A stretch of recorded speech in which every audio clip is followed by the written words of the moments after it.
information all the way back then, which we've been asked to withhold for certain reasons of confidentiality. Sure. It wasn't anywhere near as big as the stuff that he's saying now, but it was significant. Was it enough for you, David, to go, holy crap? It validated several things that I'd heard from others, and it was pretty shocking because he knew too many things that people shouldn't know unless he saw what he claimed to have seen. Now? I just said that I cannot. Okay, well, yeah. Thing you could find on the internet, lots of people have written about this particular issue online. Right. And I'm like saying, how does this guy know this stuff? So we continue to exchange email from there on, in October of this, and said that he had been working and realized that he was probably onto something. So when we began talking, it turned into Skype calls pretty quickly, and I realized that this guy knows hundreds of things. No other UFO figure on Earth has heard this from insiders, because I have insiders that nobody else has spoken to. And some of the insiders that have spoken to others have told me a whole lot of things that they did not share with anybody else. So we're starting to deal with a very, very huge story that up until Corey came forward, no one had ever put online, no one had access to. I was quietly keeping it to myself, and I never expected any of this stuff was going to make it online. And they never intend on keeping the promises they make to you, because at the end of the 20 years of service, when they bring you back to the Lunar Operation Command facility and take you to the area where they age regress you,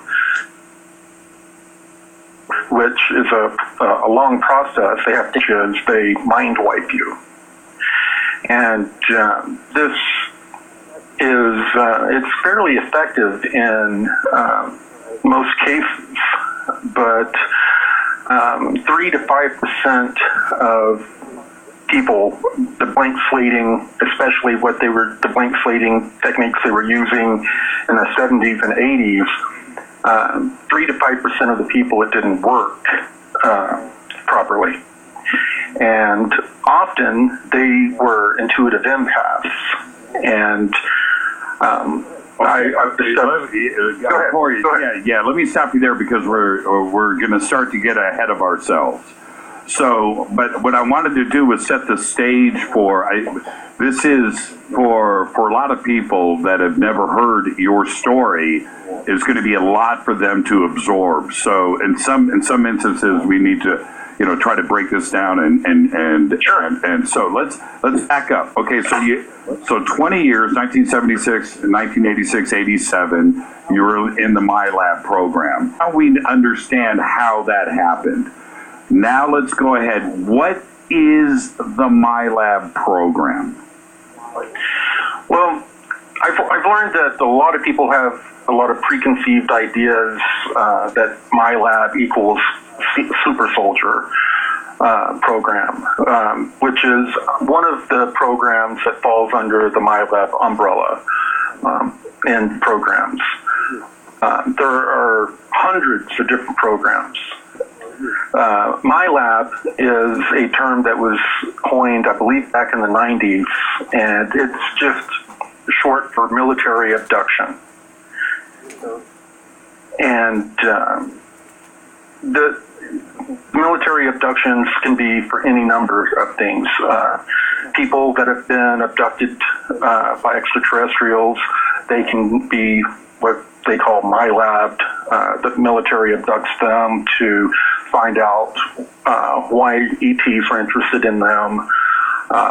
People can be MyLab or abducted on a short-term basis, a one-time basis, or a long-term basis if they are brought into some of these programs that they use to train people from a very young age for but they'll identify people at a very young age that have what they call gifts or what they consider special. And they want to get them at a young age before the real world comes in and tells them certain things are not possible.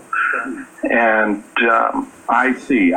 So my lab, which it should be MIL-AB, right? Military abduction, as opposed to like military laboratory. You know, so my lab is military. MILAB is how you'll see it and spelled on the internet, all caps. And what made you so special? Did they tell you, or did you know in advance? Well, that's a buzzword, the special word. Sure it is.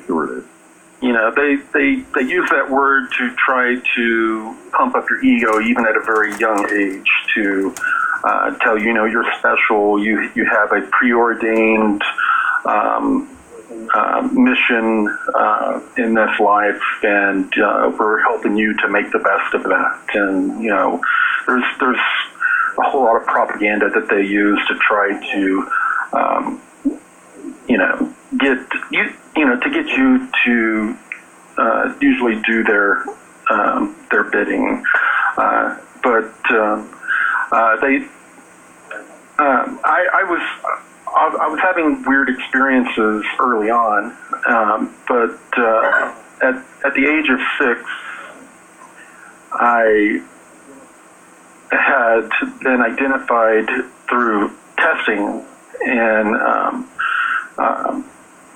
public schools, through some standardized testing, even way back then. And I've been identified as an intuitive empath. And what is an intuitive empath? Well, if you're empathic, you feel other people's emotions. You have a very strong connection to other people emotionally. You will know what another person is feeling, and you can have a connection with them. And then once you learn how to use that, you can then begin to understand what they are thinking, why they may be feeling that way. Intuitive is self-explanatory. You have a very strong intuition. Did you know that you had these abilities at the age of 6? You really don't understand that kind of thing when you're at that age.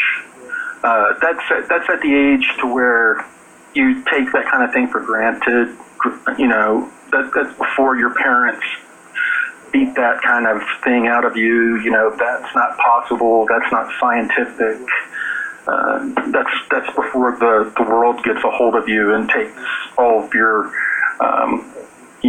faith and the magical things in life. Those of us who try to keep tabs on what the United States corporate government is doing have been concerned about DARPA. For those of you who don't know what that is, what DARPA is, let's take a little look here at Wikipedia.